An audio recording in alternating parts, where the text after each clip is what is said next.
कुमार और मार्केट से डे लो, लेकिन डे लो को डिफाइन करने की भी अगर आप देखें एक टर्म होती है कि पिछले लगभग 1.5 घंटे से हमने एक जोन जो नहीं तोड़ा है वो है 510 और 520।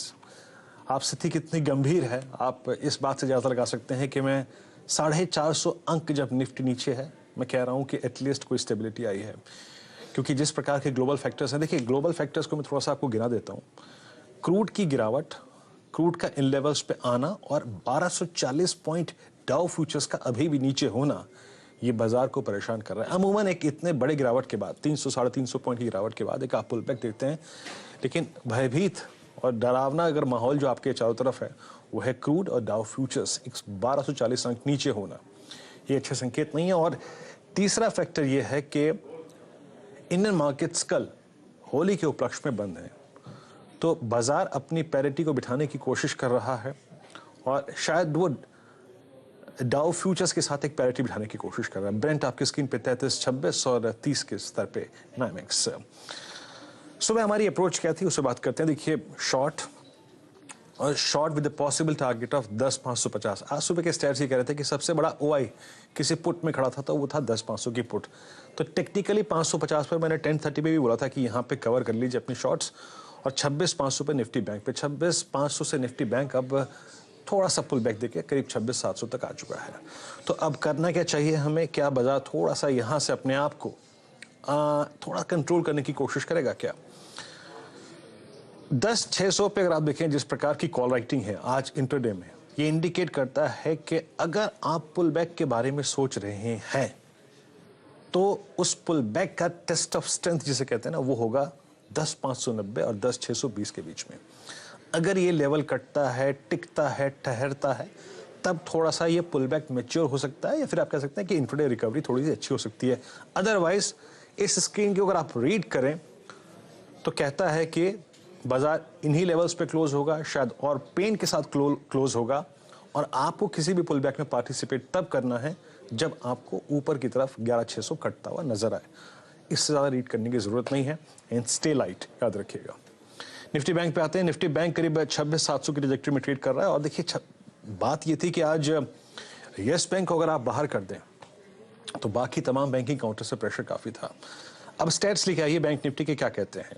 कोई ऐसा पॉइंट जो कि इंडिकेट कर रहा हो कि थोड़ी सी स्टेबिलिटी आ सकती है।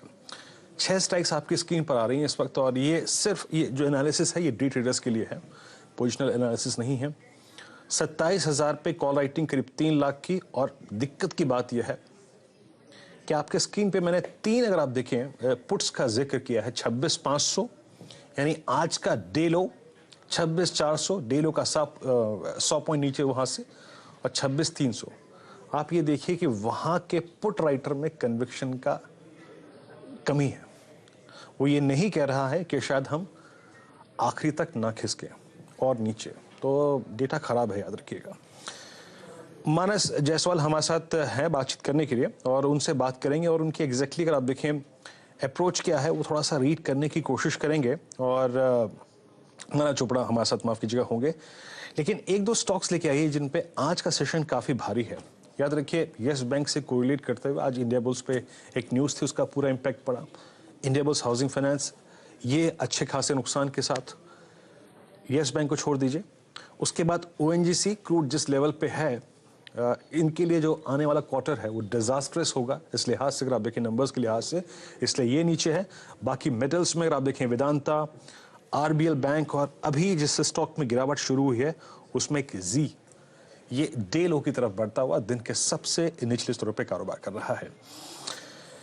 एक बार कुछ अच्छे स्टॉक्स जो कि कुछ थोड़ा सा अगर आप देखें इस माहौल में जिसे कहते हैं ना बकिंग द ट्रेंड, वो एक ट्रेंड लेके ट्रेड कर रहे हैं। 2 स्टॉक्स लेके आइएगा टेलीकॉम स्पेस से।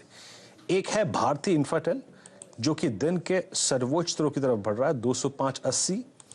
चोला फाइनेंस ये डे हाई की तरफ है, और साथ ही साथ भारती एयरटेल। टेलीकॉम में अगर आप देखें ये 2 स्टॉक्स जो हैं वो अच्छा कर रहे हैं, इस वक्त डे हाई पर हैं। मानव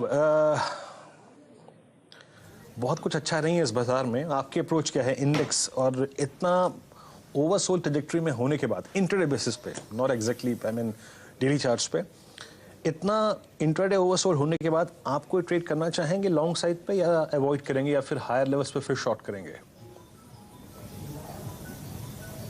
see basically I think markets जिस तरह गिरा है डेफिनेटली काफ़ी ओवरसोल्ड लेवल्स पे है एंड अभी हमने ये भी नोटिस किया कि नॉर्मली मार्केट्स बहुत अगर शार्प ट्रेंड में होता है तो ओवरसोल्ड लेवल्स में usually for some more time रहता है and that completely confirms that the trend is quite sharp.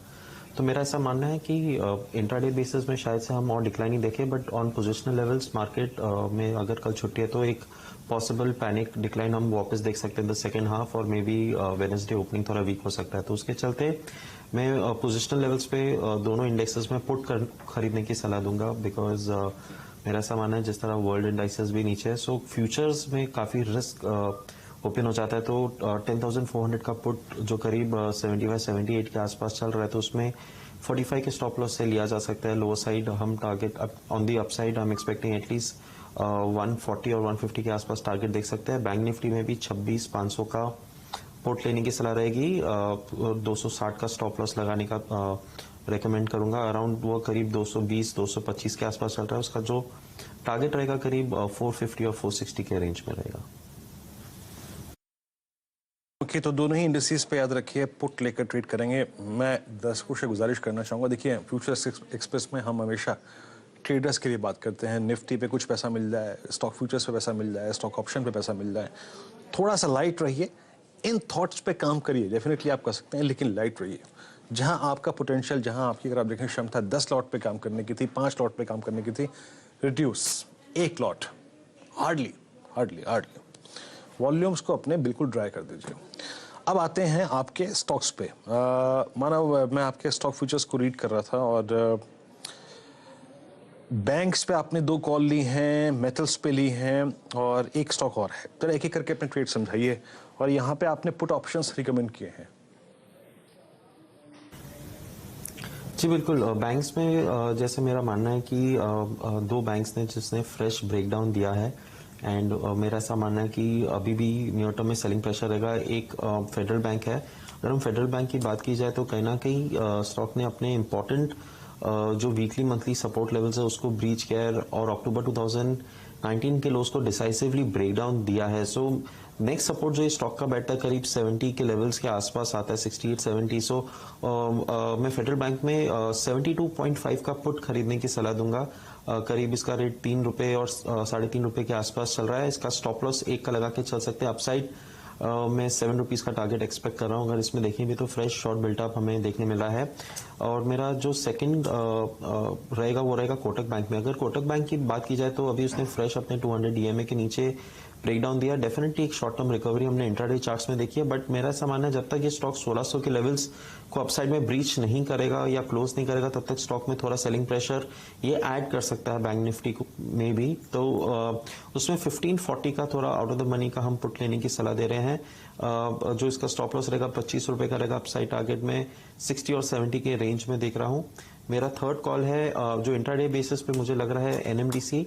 In fact अगर हम देखें तो एनएमडीसी ने फ्राइडे को एक बहुत स्ट्रांग रिकवरी दी थी, एंड आज गैप डाउन ओपन के बाद स्टॉक ने अपने प्रीवियस लोज को बहुत डिसाइसिवली ब्रीच किया है। सो ओवरऑल इंडिकेटर्स और ट्रेंड बहुत वीक है एनएमडीसी का, एंड इसमें सेलिंग प्रेशर बरकरार रह सकती है। इनफैक्ट इसको थोड़ा पोजिशनल भी होल्ड किया जा सकता है। तो इसमें फ्यूचर्स में सेल करने की सलाह रहेगी। 90 का स्टॉप लॉस रहेगा। लोअर टारगेट्स में 80 का एक्सपेक्ट कर रहा हूँ।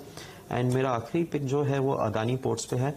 इनफैक्ट अदानी पोर्ट्स की बात की जाए तो इसने भी अपने सिमिलर फॉर्मेशंस में वीकली मंथली सपोर्ट लेवल्स को डिसाइसिवली ब्रीच किया है, और जो हम एफएनओ डेटा देख रहे हैं उसमें काफी शॉर्ट बिल्टअप भी हमने देखा है in past few trading sessions. तो मेरा ऐसा मानना है कोई रिकवरी हो अदानी पोर्ट्स में तो इसको ऑन दी राइज भी सेल किया जा सकता है। एक टाइट स्टॉप लॉस लगा के चला जा सकता है 335 का।